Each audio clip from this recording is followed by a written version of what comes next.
हरिहत सिद्ध सूर्य उपाध्याय साधु सर्व अर्थ के प्रकाशी मांगलिक उपकारी है।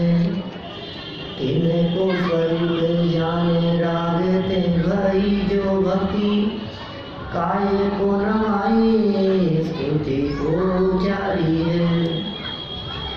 धन्य धन्य तिन्हि ते काज सब आज भये कर जोड़े बारे बारे वंदना हमारी है। मंगल कल्याण सुख ऐसो हम चाहते हैं। हो मेरी ऐसी दशा जैसी तुम धारी है। हो मेरी ऐसी दशा जैसी तुम धारी है। हो मेरी ऐसी दशा जैसी तुम धारी है।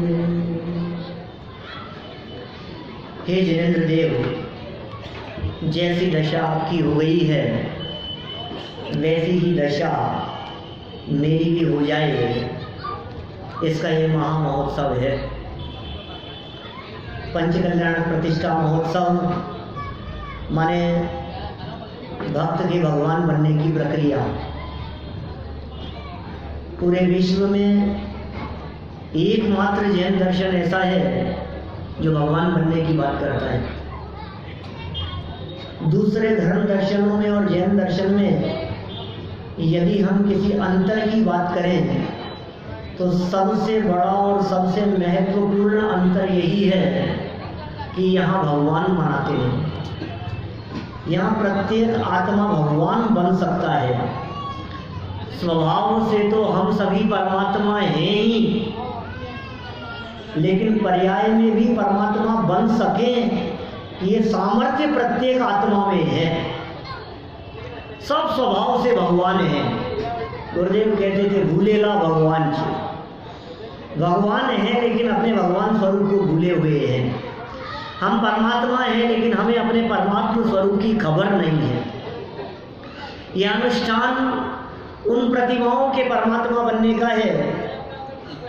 उनके नाम से परमात्मा बनेंगे जिनका जीवन इन प्रतिमाओं के ऊपर पूरा का पूरा प्रदर्शित करके दिखाया जाएगा। जैन परंपरा का सर्वोत्कृष्ट आयोजन है पंचकल्याणक प्रतिष्ठा महोत्सव का आयोजन। यहाँ उस पूरी प्रक्रिया और पूरी विधि को दिखाया जाता है जिस विधि से हमारे तीर्थंकर परमात्मा बने। स्वभाव से तो वे भी परमात्मा थे और हम भी परमात्मा हैं। उन्होंने अपने आत्मा के स्वरूप को जाना, पहचाना और उसमें समा गए तो वे परमात्मा बन गए और हमें परमात्मा बनना है। चाहे भगवान महावीर स्वामी की बात करें, चाहे पार्श्वनाथ भगवान की, चाहे नेमिनाथ की चर्चा हो, चाहे आदिनाथ स्वामी की, आखिर उन्होंने भगवान बनने का कार्य हम जैसे किसी मनुष्य आदि पर्यायों में ही शुरू किया था। भगवान महावीर स्वामी की भगवान बनने की यह प्रक्रिया शेर की पर्याय में शुरू हुई थी और पार्श्वनाथ स्वामी की यह भगवान बनने की प्रक्रिया हाथी की पर्याय में शुरू हुई। पार्श्वनाथ भगवान का पंचकल्याण प्रतिष्ठा महोत्सव है। कहाँ से शुरू होती है पार्श्वनाथ स्वामी की कहानी? मैं अधिक विस्तार में नहीं जाऊंगा, लेकिन कमठ और मरुभूति ये दोनों भाई थे, मंत्री के बेटे थे। राजा अरविंद के मंत्री हुआ करते थे विश्वभूति, और मंत्री विश्वभूति के दो पुत्र थे, एक कमठ और छोटे का नाम था मरुभूति। प्रसंग और घटना सबके ख्याल में है। कमठ का मन थोड़ा सा विकृत हुआ और मरुभूति की पत्नी पर मोहित हो गए। बाद में जब इस घटना का मरुभूति को पता चला तो राजा से शिकायत की गई। फिर काला मुंह करके गधे पर बैठाकर उन्हें देश निकाला दे दिया गया कमठ को। कमठ जंगल में चला गया और वहाँ जाकर किसी तपस्वी के यहाँ आश्रम में रहने लगा और कुछ और विद्याओं को सीखने लगा, तप तपने लगा अनेक प्रकार के। और फिर क्या हुआ, ये तो बहुत सरल स्वभावी थे ही, मनुभूति। राजा से निवेदन किया कि अरे अच्छा नहीं हुआ, जो कुछ भी हो आखिर थे तो मेरे बड़े भाई ही, इस तरह से उनकी बेइज्जती करना ये अच्छी बात नहीं है, मैं जाके उन्हें माफ़ी मांगकर ले आता हूँ। और ऐसा विचार कर जंगल में चले गए तलाशते हुए, वहाँ जाकर के माफ़ी मांगी और वो शिला को हाथ में लेकर, पहाड़ को हाथ में लेकर के तपस्या कर रहे थे और माथे पर शिला पे। फिर क्या हुआ बाबूजी, ये मरुभूति का जीव ये मरकर तिर्यंच गति में चला गया, आर्त ध्यान से मरा और आर्त ध्यान के फल में मरकर तिर्यंच गति में चला गया, मरकर हाथी हो गया और जंगल में उपद्रव मचाने लगा। इधर जो नगर के राजा थे, राजा अरविंद दीक्षा ली, इन्होंने दीक्षा लेकर के इनके विहार का प्रसंग चल रहा था और अचानक उसी जंगल से गुजरे जिस जंगल में वो हाथी उपद्रव मचा रहा था। ये मुनि बन गए। इनकी मुनि मुद्रा को देखकर उसको ख्याल आया कुछ, इन मुनिराज को देखकर, जैसे ही मुनिराज को देखा, इनकी मुख मुद्रा को देख करके परिणाम शांत हो गए और फिर मुनिराज के संबोधन पूर्वक इन्हें सम्यक दर्शन की प्राप्ति हुई। इस तरह हाथी की पर्याय से ये सिलसिला शुरू हुआ भगवान बनने का पार्श्वनाथ स्वामी के जीवन में। आप देखिए, जब पशु से परमात्मा बनने की प्रक्रिया उनके जीवन में शुरू हो सकती है, तो नर से परमेश्वर बनने की प्रक्रिया हमारे जीवन में शुरू क्यों नहीं हो सकती? जब पशु से परमात्मा बना जा सकता है, तो हम मनुष्य गति के जीव परमात्मा नहीं बन सकते? जब वो पूंछ वाला परमात्मा बनने का मार्ग शुरू कर सकता है, तो ये मूंछ वाला क्यों नहीं? भाई साहब, ये नर से नारायण बनने का नहीं, ये नर से परमात्मा बनने का महोत्सव है। मैं नारायण इसलिए नहीं कहना चाहता क्योंकि हमारे यहाँ प्रसिद्ध है ये कथन नारायण प्रतिनारायण नारद रुद्र आदि के संबंध में। तो हमें तो वो बनना है जहाँ से फिर परिभ्रमण रुक जाए, मिट जाए। ये तो परमात्मा बना देने वाला महोत्सव है। हम सभी कहाँ बैठे हैं अभी? यहाँ पांडाल में है, बनारस नगरी में। बनारस नगरी में बैठे और चल क्या रहा है कि प्रवचन चल रहा है इस नगरी में। क्यों साहब सुनील जी, प्रवचन चल रहा है, रत्न बरस रहे, रत्न। अरे गर्भ में आने के 6 महीने पहले से रत्नों की बरसात शुरू हो गई थी। अभी गर्भ में आएंगे पार्श्वनाथ स्वामी। अभी तो ये 6 महीने पूर्व की प्रक्रिया का काल चल रहा है। अभी तो बनारस नगरी में रत्न बरस रहे हैं कि साहब हमें तो दिख नहीं रहे हैं कि आप कौन से जड़ रत्नों को देख रहे हैं। बाहर में जड़ रत्नों की बरसात और अंदर में ये चैतन्य दर्शन ज्ञान चारित्र आनंद सुख वीर्य और ये जो अभी चर्चा चल रही थी ऐसी त्यागोपादान शून्यत्व शक्ति, ये अनेक अनेक शक्तियां उछल रही है यहाँ। ये रत्न यहाँ इस पांडाल में निरंतर बरस रहे हैं। क्यों बरसते होंगे भाई रत्न? ये क्या प्रक्रिया है ये रत्न बरसने की? और किसके फल में बरसते हैं ये रत्न? के साथ तीर्थंकर आने वाले हैं, तीर्थंकर बनने वाले हैं, रत्न नहीं बरसेंगे क्या? कि नहीं भाई, ये तीर्थंकर कर्म प्रकृति के पुण्य का काम तो नहीं है। रत्न तो बरसते कितने पता है आपको? 3.5 करोड़ रत्न एक समय में बरसते हैं। 3.5 करोड़ एक बार में। और ऐसे 4 समय रत्न वृष्टि होती है। 4 समय रत्न वृष्टि हो तो 14 करोड़ रत्न पर डे। और कितने समय तक? 15 महीने तक, एक गर्भ में आने के 6 महीने पहले से जो रत्नों की बरसात शुरू हुई, जो रत्न बरसना शुरू हो गया, नगरी की रचना शुरू हो गई है, ये सारी व्यवस्थाएं सौदर में इंद्र के निर्देशन में कुबेर के द्वारा ये पूरी की पूरी नगरी रच दी गई। ये क्यों हो गई है ऐसी व्यवस्था? अरे साधारण व्यक्ति थोड़ी ने है। जब हमारे घर में भी कोई पुण्यशाली जीव आने वाला होता है तो उसके अनुसार सारी व्यवस्थाएं हो जाती है। जब हमारी नगरी में प्रधानमंत्री या राष्ट्रपति आने वाले हों दौरे पर, तो उस नगर की रचना ही देखने लायक दिखाई देती है। सारी व्यवस्थाएं कितनी सुंदर हो जाती है। लाइटिंग हो जाएगी, जगह जगह रंगोलियां बन जाएगी, तोरण द्वार बना दिए जाएंगे, जगह जगह ध्वजाएं फहरा दी जाएंगी, कितनी सुंदर नगरी की व्यवस्था हो जाती है। कब? जब राष्ट्रपति प्रधानमंत्री आ रहे हो तब। हमारे यहाँ कौन आने वाले हैं? अभी बनारस नगरी में कौन आने वाले हैं? साक्षात तीर्थंकर बनने वाले जीव जिस धरती पर आने वाले हो, उस धरती की व्यवस्थाएं कैसी होंगी? अत्यंत सुंदर वे व्यवस्थाएं क्यों ना हो जहाँ 3 लोक के नाथ बनने वाले जीव, ऐसे पुण्यशाली जीव आने वाले हों। तीर्थंकर कर्म प्रकृति नहीं, ये तो साथ वाली पुण्य प्रकृतियों का काम है। अभी तीर्थंकर प्रकृति की क्या बात करें? तीर्थंकर प्रकृति के फल में जो तीर्थंकरत्व प्रकट होता है वो तो 13वें गुणस्थान में होता है। तीर्थंकर तो 13वें गुणस्थान में जाकर के बनेंगे। अभी 13वें गुणस्थान के पहले अभी कितने स्टेज पार होंगी। तीर्थंकर कर्म प्रकृति का बंधन शुरू किया है इन्होंने राजा आनंद के भाव में। पार्श्वनाथ स्वामी की बात कर रहा हूँ, 3 भाव पहले।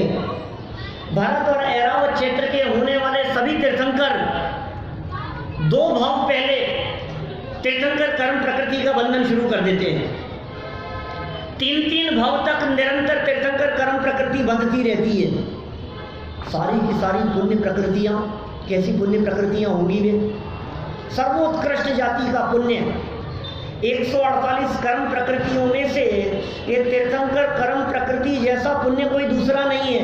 ये सर्वोत्कृष्ट पुण्य प्रकृति है। यह बात अलग है कि हमारे महापुरुष गुरुदेव ये कहा करते थे कि जिस भाव से तीर्थंकर कर्म प्रकृति बंधे वो गोत्र भी बंधन है, दुख स्वरूप है, वो आनंददायक नहीं है। लेकिन ये सारा नाटक तो पुण्य का ही दिख रहा है। जितना भी नाटक दिखाई दे रहा है ये सब खेल तो पुण्य प्रकृतियों का ही है ना। तीर्थंकर कर्म प्रकृति तो एक बार बंधना शुरू हुई जिस राजा के भाव में, उस राजा के बचे हुए जीवन काल में निरंतर बंधती रही। जीवन पूरा हो गया। जीवन पूरा हो जाने के बाद में मर करके प्राणत स्वर्ग में चले गए। कौन से स्वर्ग में? पार्श्वनाथ स्वामी की बात कर रहा हूं, मरुभूति के जीव की बात कर रहा हूं। प्राणत स्वर्ग में, 14वें स्वर्ग में, वहां आयु 20 सागर की। 20 सागर की आयु तक निरंतर पुण्य प्रकृति बंध रही है। तीर्थंकर कर्म प्रकृति निरंतर बंधती जा रही है, बनती जा रही है, बनती जा रही है 20 सागर तक। और वो कर्म प्रकृति बंधने के बाद बनते हुए के काल में ही वहां से यहाँ आने वाले हैं। अभी तो आएंगे 6 महीने बाद अपने यहाँ। फिर यहाँ आने के बाद भी अब जब तीर्थंकर बनना है तो पहले मनुष्य दशा में वो गर्भ अवस्था, जन्म, फिर जन्म के बाद में सारा जीवन चलता रहेगा। फिर दीक्षा लेंगे। दीक्षा लेने के बाद जब अंत समय आने का अवसर आएगा, श्रेणी चढ़ते समय 8वें गुणस्थान के 6ठे भाग तक वो तीर्थंकर कर्म प्रकृति बनती रहती है। क्या बनता होगा साहब इसमें? भक्तामृत स्तोत्र में एक श्लोक आता है, यही शांत राग रुचि भी परमाणु भी स्वम निर्मापित त्रिभुवनेक ललाम भूत तावंत एव खलु ते प्रणवः पृथिव्याम् यत्ते समानमपरं नहि रूपमस्ति। यही शांत राग रुचि भी, क्या कह रहे हैं मानतुंगाचार्य कि हे आदिनाथ भगवान, जिन राग रहित शांत परमाणुओं से आपकी रचना हुई है, वे परमाणु इस 3 लोक में थे ही इतने ही। जिनसे आपकी शरीर की रचना हो गई है, इसलिए आपके समान दूसरा रूपमान कोई दूसरा दिखाई नहीं देता। तीर्थंकर ज्यादा सुंदर होते हैं कि कामदेव ज्यादा सुंदर होते हैं? तीर्थंकर ना, क्यों क्यों साहब? इंद्र महाराज, हाँ, तो इसलिए तीर्थंकर ही ज्यादा सुंदर होते होंगे। अच्छा, कामदेव नहीं? ना, मेरा प्रश्न ये है कि शांतिनाथ स्वामी तो तीर्थंकर के साथ साथ में कामदेव भी थे, तो ज्यादा सुंदर थे कि कुछ कम हो गए थे? शांतिनाथ, कुंतुनाथ और अरनाथ, ये तीन तीर्थंकर बने के साथ साथ में कामदेव भी तो थे ना, तो फिर क्या कम सुंदर हो गए थे? कौन होते हैं भाई जनन जी? दोनों की सुंदरता अलग अलग जाति की होती है। एक की सुंदरता को दूसरे की सुंदरता से तुलना करने की जरूरत नहीं है। वस्तुतः कामदेव की सुंदरता कामोत्पादक हुआ करती है, लोगों को अट्रैक्ट करने वाली होती है। इस तरह से अट्रैक्ट करती है कि कन्याएं उनसे विवाह करने के लिए तैयार हो जाएं और हजारों शादियां हो जाती हैं। जबकि तीर्थंकर परमात्मा की सुंदरता कैसी होती है? शांत राग, क्या राग बढ़ाने वाली नहीं, काम बढ़ाने वाली नहीं, विकार बढ़ाने वाली नहीं, अभी तो शांति उत्पन्न करने वाली होती है। कैसा रूप सौंदर्य होता होगा! सारे जगत के वे उत्तम उत्तम परमाणु, सारी उत्कृष्ट जाति की वे पुण्य प्रकृतियां, ये तीर्थंकर प्रकृति के साथ में बंधती रहती है, और जिसके फल में क्या होता है? साथ बंधी हुई कर्म प्रकृतियों के फल में ये सारी व्यवस्थाएं। कौन आने वाले हैं? प्रधानमंत्री नहीं, ये तीन लोग के नाथ हैं। कहाँ आने वाले हैं? कौन सी जगह पे आने वाले? बनारस में, हमारे यहाँ। ये तीन लोग के नाथ बनने वाले यहाँ आने वाले हैं, हमारे यहाँ आने वाले हैं। यहाँ उनका अवतरण होने वाला है। जिस जगह पर तीर्थंकर बनने वाले जीवों का अवतरण होने वाला हो, वहाँ का माहौल कैसा होता है, इसके बारे में हमें गंभीरता से विचार करना चाहिए। कैसा होगा? ये रत्न बरसते हैं, ये किस बात का प्रतीक है? ये इस बात का प्रतीक है कि नगरी में कहीं भी विपन्नता नहीं है, सब संपन्न हो गए हैं। कहीं दरिद्रता नहीं है, कहीं भिखारीपन नहीं है, सब संपन्न। दुख का काम नहीं है, तकलीफ का काम नहीं है, टेंशनें नहीं है किसी के घर में। देखो, जब बाहर से संपन्नता होती है तो उपयोग अंतर्मुख होने के लिए सहज ही चला जाता है। ये सहज है। जिसके पास में भोजन की व्यवस्था नहीं हो ना, उससे कहो कि बैठ के प्रवचन सुन, उसका दिमाग तो भोजन में लग रहा है, कमाने में लग रहा है। शाम के भोजन की व्यवस्था है नहीं, तो कहते बैठ के प्रवचन सुन, तो कहाँ से सुनेगा? कम से कम आजीविका की दृष्टि से निश्चिंतता हो तो शांत बैठ करके धर्म ध्यान किया जा सके। उस नगरी में कितनी संपन्नता है, कितनी शांति है। तो सुनो भाई, आप ये कहेंगे कि साहब कहाँ उन रत्नों से यहाँ की तुलना कर रहे हो? जमीन आसमान का अंतर है दोनों में। मैं कहता हूँ नहीं भाई, कोई अंतर नहीं। आखिर रत्न बरसने से उनके घरों में और उनके दिलो दिमाग में भी शांति थी ना, और यहाँ भी प्रवचनों के माध्यम से हमारी इस काशी नगरी में, हमारी इस बनारस नगरी में विद्वानों के व्याख्यानों के माध्यम से वही तो शांति का प्रयास चल रहा है। चित्त की शांति जहाँ होती है वहाँ रत्न बरसते हैं, और चित्त जहाँ अशांत होता है वहाँ पत्थर बरसते हैं। आपके चित्त में शांति है कि अशांति है? आपका चित्त शांत है कि नहीं है? मन में शांति है तो सब शांत हैं, और मन में ही शांति नहीं हो तो फिर क्या होगा? बाहर में कितनी भी सुंदर व्यवस्थाएं हो, मन शांत नहीं है तो सब अशांत है। आप तैयार हैं तीर्थंकर परमात्मा को अपनी नगरी में लाने के लिए? कैसी नगरी होगी, कैसी प्रजा होगी? ये पंचकल्याणक प्रतिष्ठा महोत्सव ये असली पंचकल्याणक जैसा है। जैसे वहाँ पंचकल्याणक प्रतिष्ठा महोत्सव बनाने के लिए सौधर में इंद्र और उसके निर्देशन में उसके सारे व्यवस्थापक आ गए थे, ठीक इसी तरह से यहाँ पंचकल्याणक प्रतिष्ठा महोत्सव सौधर में इंद्र के निर्देशन में मनाया जा रहा है। आज दिन में इंद्र प्रतिष्ठा हुई होगी, इंद्र प्रतिष्ठा हुई ना, क्या जरूरत थी इंद्र प्रतिष्ठा की? ये इंद्र प्रतिष्ठा की क्या जरूरत है?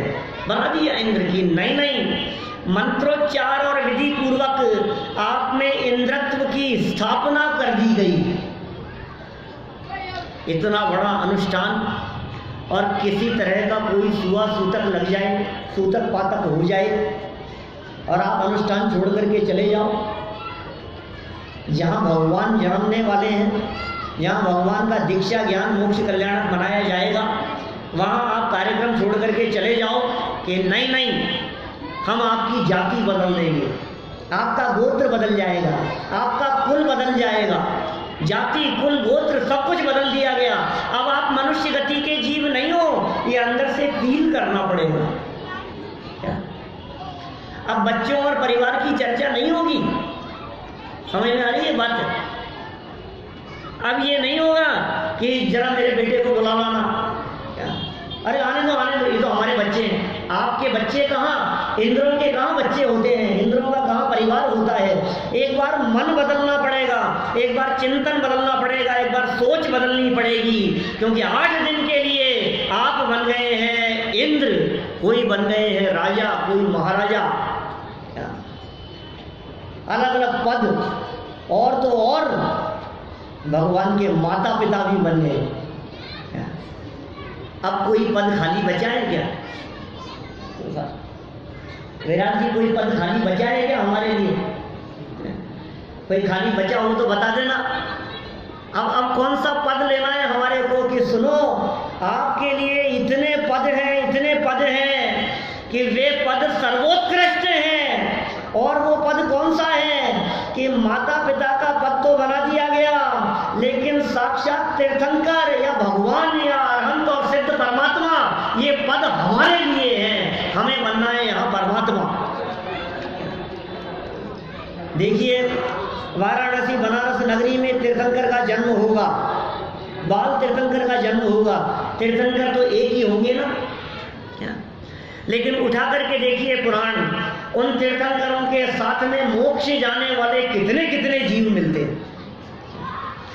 हजारों हजारों जीवों ने उन तीर्थंकरों के साथ में निर्वाण की प्राप्ति की, मुक्ति की प्राप्ति की। तो मोक्ष प्राप्त करने वाले वे जीव परदेश से आते होंगे कि उन्हीं की नगरी के होते होंगे? उन्हीं की नगरी के होंगे ना। वे जीव कहाँ से आएंगे? ये भगवान बनने का अवसर मिला है हमारे को, लेकिन भगवान बनने के पहले अभी हम बनारस नगरी वासी बन जाएं। कैसे होंगे बनारस नगरी वासी लोग? गुटखा खाते होंगे, पान खाते होंगे, बीड़ी सिगरेट तंबाकू चलता होगा उनको।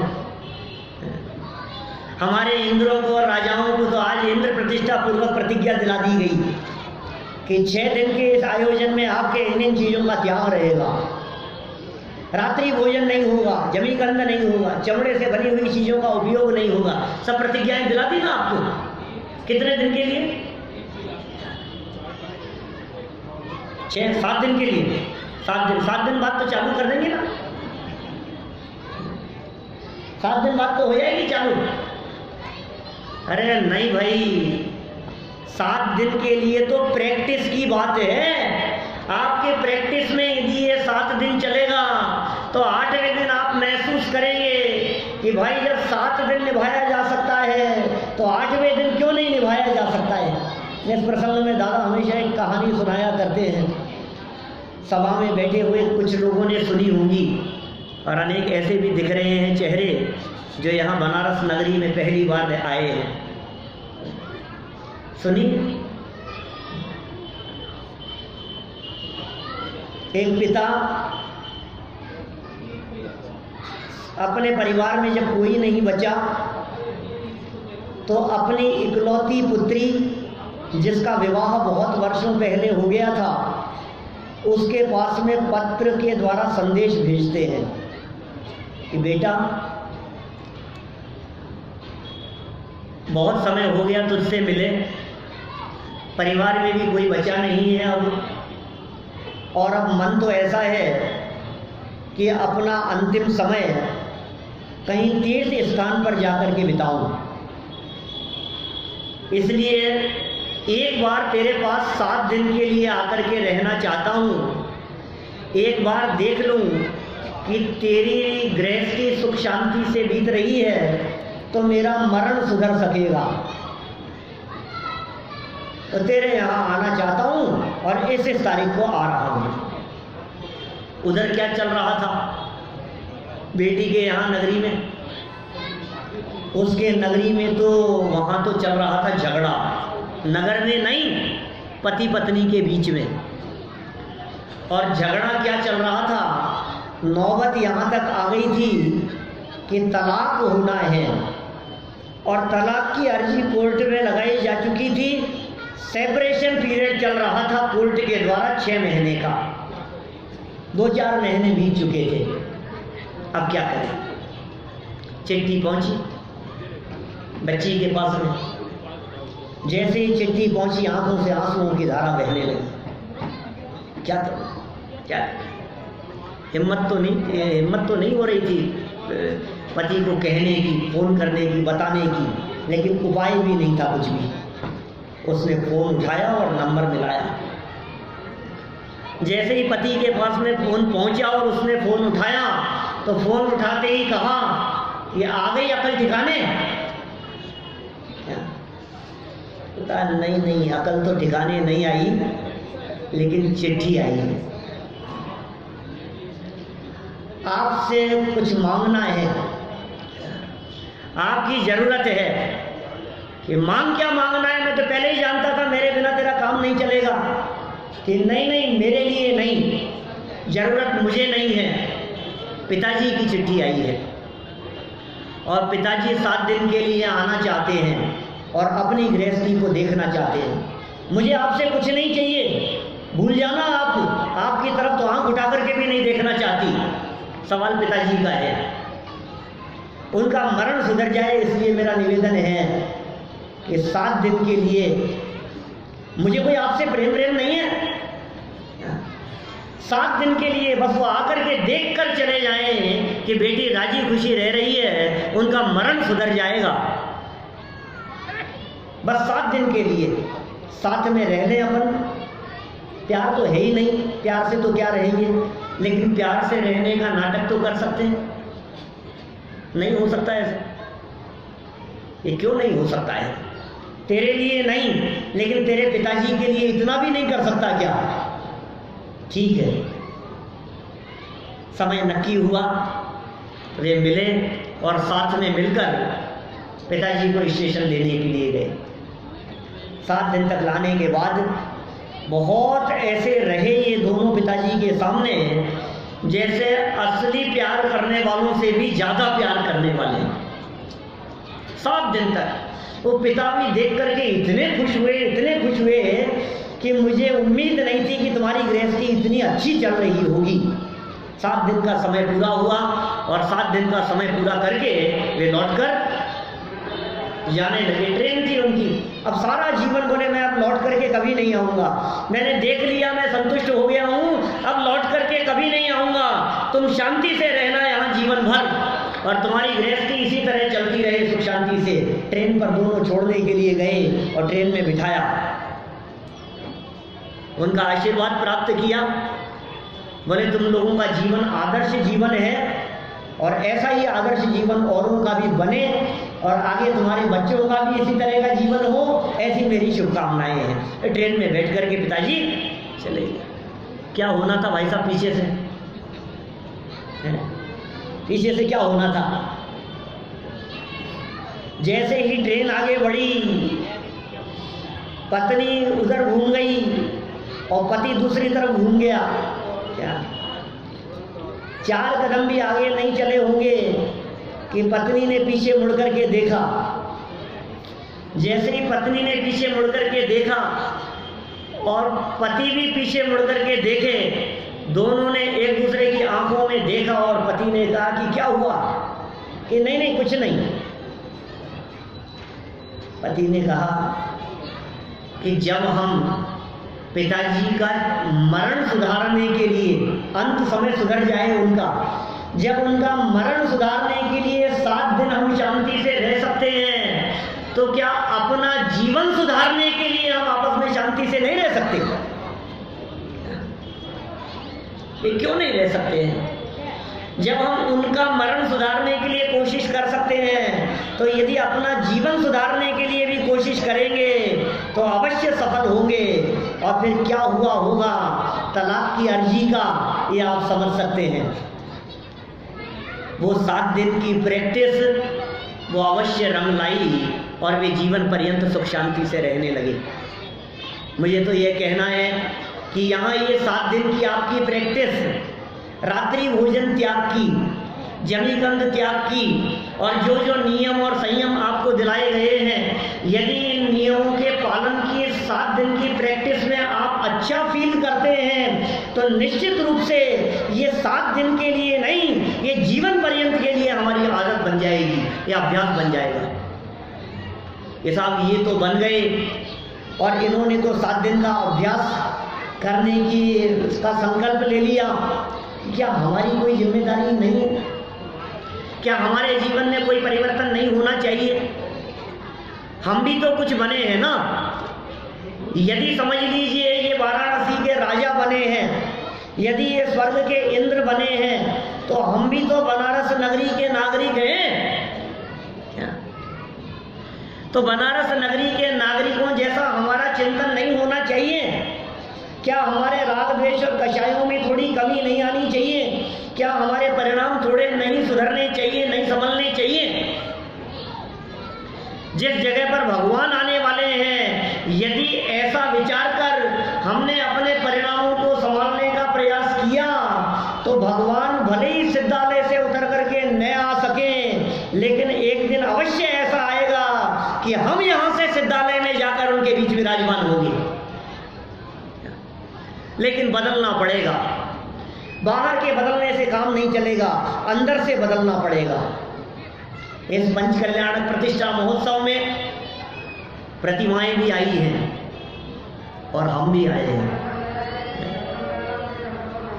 जो प्रतिमाएं मूर्तिकार के यहाँ से यहाँ आई है, वे प्रतिमाएं 5 और 6 दिन के इस आयोजन के बाद क्या बन जाएगी?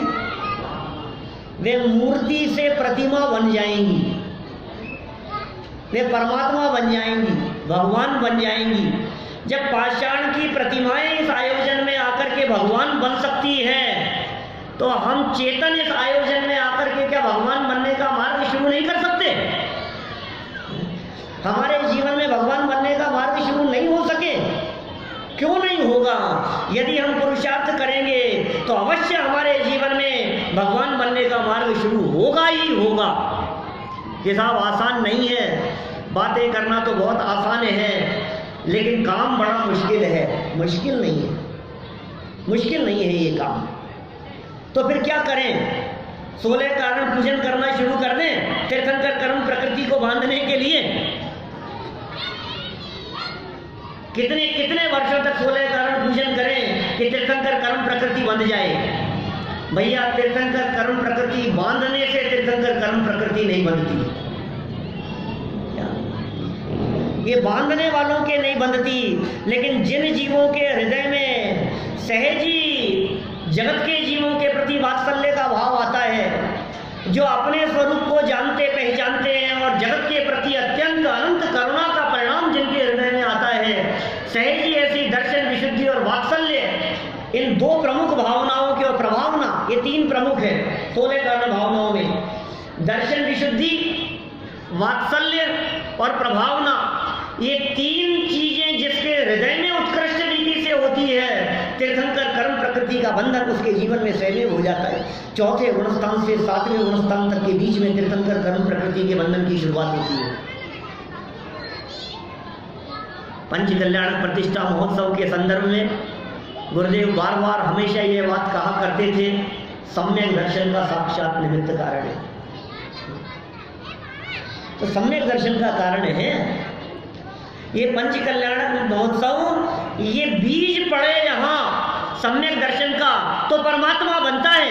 आज वो अवसर है जब बीज डालने वाला है परमात्मा बनने का। गर्भ कल्याणक का प्रसंग आएगा, रात्रि में स्वप्न और कल सुबह गर्भ कल्याणक का प्रसंग। गर्भ में आएंगे तो गर्भ में आना माने बीज पड़ जाना, ये सम्यक दर्शन का उत्कृष्ट निमित्त है। असंख्यात देवगति के जीव इस पंच कल्याणक प्रतिष्ठा महोत्सवों को देखकर सम्यक दर्शन की प्राप्ति कर लेते हैं। देवरिद्धि दर्शन, पंच कल्याणक दर्शन, सम्यक दर्शन की प्राप्ति के लिए अनिवार्य निमित्त कारण जो बतलाए हैं, उनमें एक पंच कल्याणक दर्शन को भी निमित्त कारण कहा गया है। कितना बड़ा कारण है, तो हमें होगा कि नहीं पंच कल्याणक दर्शन से सम्यक दर्शन? कि भाई साहब पंच कल्याणक दर्शन से तो पंच कल्याणक दर्शन ही होता है क्या? सम्यक दर्शन तो आत्म दर्शन से होता है, पंच कल्याणक दर्शन से नहीं। हाँ, लेकिन जिन जीवों ने पंच कल्याणक प्रतिष्ठा महोत्सव देखा और पंच कल्याणक प्रतिष्ठा महोत्सवों को देखकर जिन्होंने उन पंच कल्याणकों के पात्र ऐसे तीर्थंकर परमात्माओं को देखा, उन तीर्थंकर परमात्माओं के जीवन को देखा और उन तीर्थंकर परमात्माओं की वाणी को जिसने अपने हृदय में उतारा, उस जीव के जीवन में सम्यक दर्शन का अवतरण होता है, सम्यक दर्शन की प्राप्ति होती है। उसे कठिन नहीं है काम। जब असंख्यात देवगति के जीव सम्यक दर्शन की प्राप्ति कर सकते हैं, असंख्यात नारकी और असंख्यात त्रियंज गति के जीव सम्यक दर्शन की प्राप्ति कर सकते हैं, तो मनुष्य गति के जीवों के लिए कौन सा दुर्लभ है सम्यक दर्शन प्राप्त करना? अरे मैं तो यहां तक कहता हूं, असंख्यात जीव तीर्थंकर कर्म प्रकृति का बंधन कर रहे हैं। अभी इस समय में, घबराना नहीं, अभी इस समय में भी असंख्यात जीव ऐसे हैं जिन जीवों के तीर्थंकर कर्म प्रकृति निरंतर बंध रही है। कि ऐसा कैसे? से कौन बांध रहे हैं?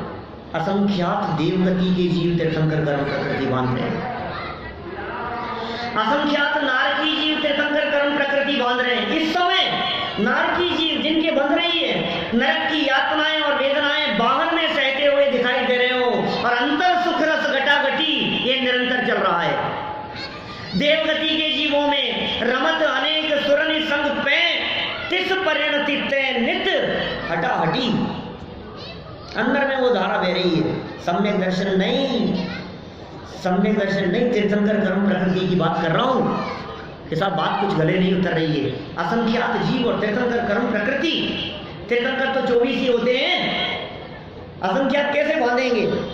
और हमने तो ऐसे सुना है कि पूरे 2.5 द्वीप में अधिकतम 170 तीर्थंकर हो सकते हैं, तो असंख्यात का क्या काम है? और हो सकता है कि एक सौधर्म इंद्र अपने जीवन काल में ऋषभ देव का जन्म कल्याणक बनाया, तो अजितनाथ स्वामी का जन्म कल्याणक नहीं बना सका।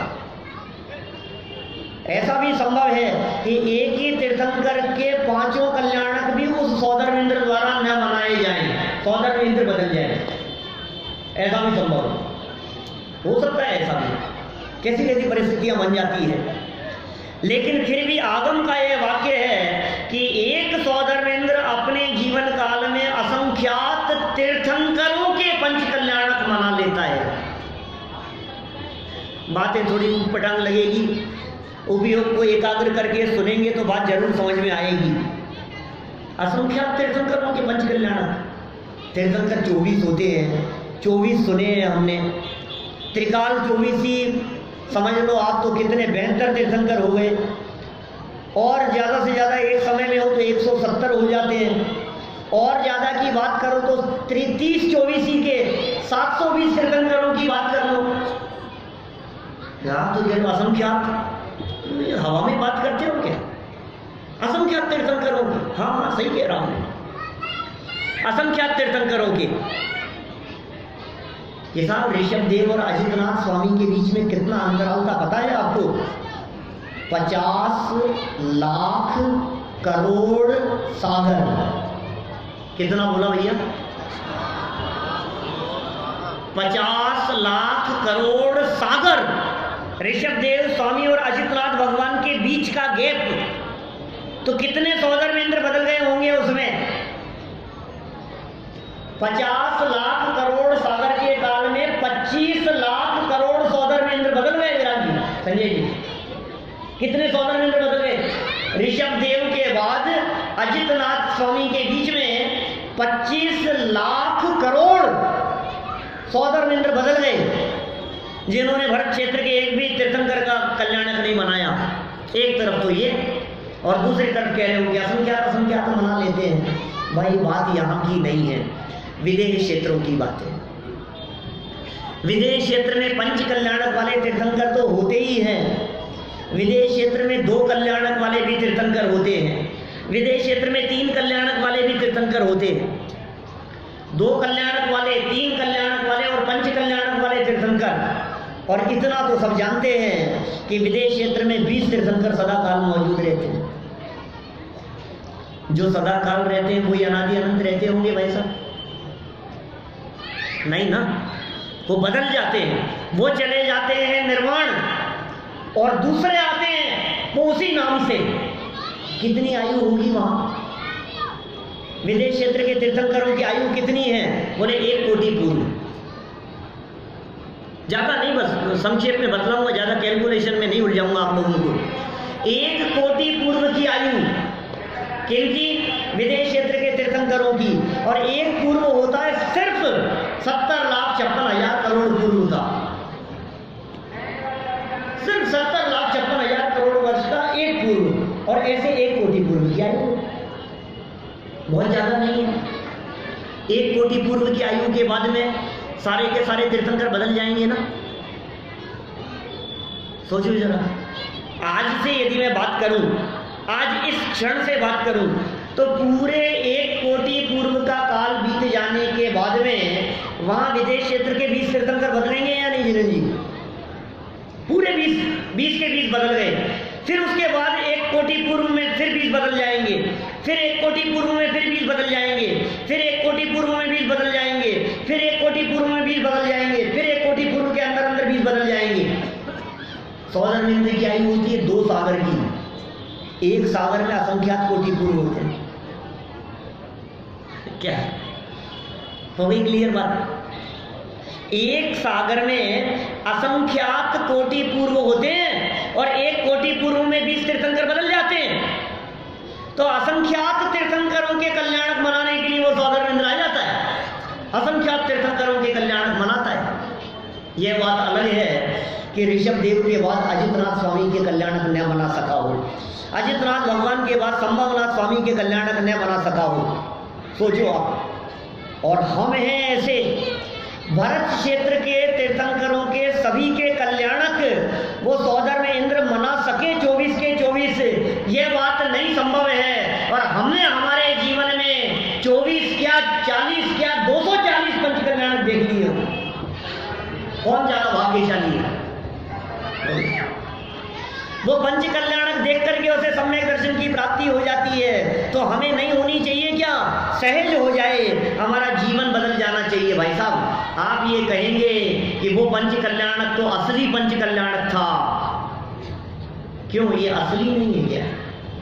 अरे नहीं, कहाँ वो कहाँ और कहाँ ये, कहाँ असली तीर्थंकर, कहाँ असली तीर्थंकरों के माता पिता, कहाँ वो बनारस नगरी, और कहाँ वो साक्षात सौधर्मेंद्र, और कहाँ हम लोग? किससे किसकी तुलना कर रहे हो आप? कि भैया सुनो तो सही, भले ही ये असली ना हो लेकिन नकली भी नहीं है। क्या बात कर रहे हो आप? असली नहीं होता है वो तो नकली ही होता है कि नहीं? असली और नकली के बीच में भी एक और रास्ता है, एक और तीसरी गति है। वो क्या है?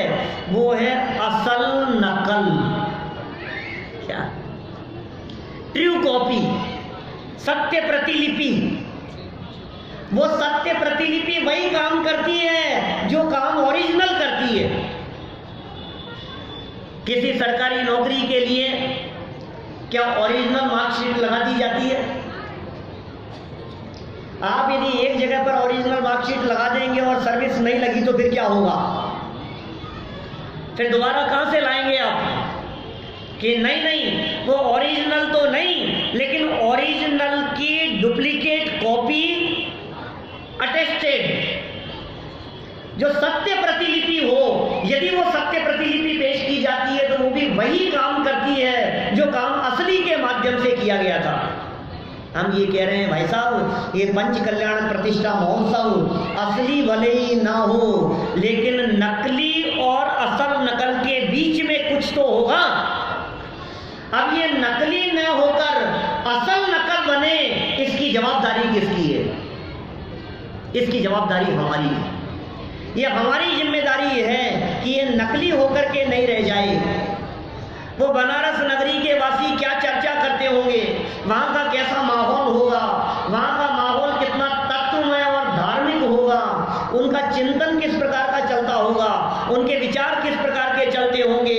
56 कुमारियाँ और अष्टकुमारियाँ जो इंद्र के निर्देशन में भेज दी गई माता की सेवा करने के लिए, वे क्या चर्चाएं करती होगी। नगरवासी जब चर्चा करते होंगे, अरे दुकान पर बैठ करके भी यदि चर्चा करते होंगे तो किस तरह चर्चा करते होंगे। उनका व्यवहार अपने नौकरों के साथ में कैसा होता होगा, उनका व्यवहार अपने पड़ोसियों के साथ में कैसा होता होगा, उनका व्यवहार अपने परिवार वालों के साथ में कैसा होता होगा, ये हमें विचार करना पड़ेगा। तब जाकर के असल नकल हो पाएगी, तब जाके असली की नकल हो पाएगी।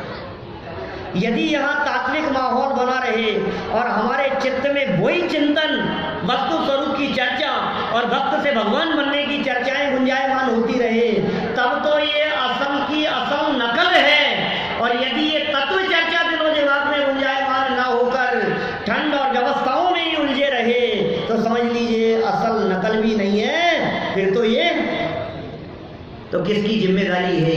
ये हमारी जिम्मेदारी है। दादा जब इस विषय पर बोलते हैं तो बहुत बातें कहते हैं कि यदि सासू जी यहाँ इस पंच कल्याण प्रतिष्ठा महोत्सव में आ गई हो और बहुएं न आ पाई हो, तो 6 दिन के इस आयोजन के बाद हमारा जीवन ऐसा बदल जाना चाहिए कि अम्मा जी जब इस पंच कल्याण प्रतिष्ठा महोत्सव से घर पहुँचे तो बहुओं को ये लगे, परिवार वालों को ये लगे कि हमारे अम्मा जी पंच कल्याण प्रतिष्ठा महोत्सव से आई है, ये ज्वालाबाई से शांतिबाई बन गई है। ये ऐसा लगना चाहिए हमारे व्यवहार से। और कदाचित बहुएं यहाँ आ गई हों और अम्मा जी न आ पाई हों घुटनों के दर्द की वजह से, तो बहुओं के यहाँ से घर जाने के पश्चात अम्मा जी को भी ये फील होना चाहिए कि हमारी बहू किसी विशिष्ट कार्यक्रम में जाकर के आई है। दादा तो ऐसा कहते हैं कि मेकअप की टेबल पर से कुछ बोतलें कम होनी चाहिए। जब इस प्रकार की बात सास बहू के बारे में कही जाती है तो पुरुष वर्ग ये सोचने लगता है कि बहुत अच्छा कहा, बहुत अच्छी बात कह दी आपने, लेकिन भाई हमारी भी कुछ जिम्मेदारी है। यदि पिता यहाँ आ गए हों और पुत्र न आए हों तो अब पिता के व्यवहार को देखकर पुत्र को इस बात की चिंता करने की जरूरत नहीं होनी चाहिए कि तिजोरी की चाबियां लेने के लिए मुझे पिताजी के मरण का इंतजार करना पड़ेगा। हमारी आसक्ति उससे कुछ ढीली होनी चाहिए। और यदि बाबूजी न आ पाए हों और बच्चे आ गए हों तो हमारे व्यवहार से कम उन्हें यह निश्चिंतता मिलनी चाहिए कि जो मंदिर हम बना करके तैयार कर रहे हैं, अब इनमें पूजन पक्षाल का विकल्प और चिंता करने की हमें जरूरत नहीं है। ये हमारा जीवन बदलना चाहिए। यदि हमारा जीवन बदला नहीं तो पंच कल्याण प्रतिष्ठा महोत्सव में आने की कुछ सार्थकता नहीं होगी। कुछ न कुछ जीवन बदले, परिणाम बदले, विचार बदले, भक्त से भगवान बनने की ये प्रक्रिया हमारे जीवन में शुरू हो। यदि वे पाषाण की प्रतिमाएं परमात्मा बन करके जाएंगी तो हम भी अवश्य ही यहाँ से सम्यक दर्शन तो लेकर के जाएंगे ही जाएंगे और हम सभी अल्पकाल में सम्यक्त्व की प्राप्ति करें। इस भावना से बात को यही विराम देता हूँ। जोगी पार्श्वनाथ भगवान की। बहुत ही सुंदर प्रासंगिक व्याख्यान। हमें दादा की कमी नहीं है खल्लाई बिल्कुल भी, और उन सारी बातों को जो अत्यंत आवश्यक होती है इस प्रथम दिन के अवसर पर कि कैसे हमें इस महोत्सव में शामिल होना मानो आपके रूप में हमें दादा की उपस्थिति ही दिख रही है और वो सब बातें हमें जानने समझने को मिली हैं। निस्संदेह हमें आगे भी आपके व्याख्यानों का लाभ समाज को प्राप्त होगा और अभी समय है इन सब